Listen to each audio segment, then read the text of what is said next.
وصفتنا النهارده بطاطا بالبشاميل.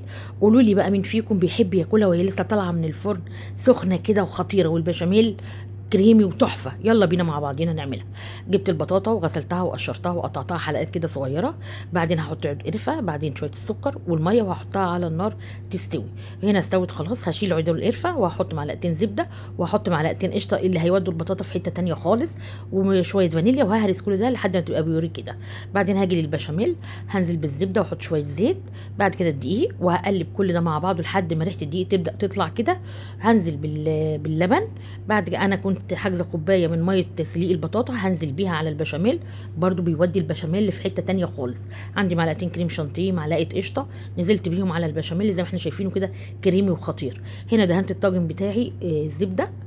هنزل بالبطاطا كده وهفردها في الطاجن، بعدين نديها بقى رشه مكسرات كده ونبدا ندلع فيها.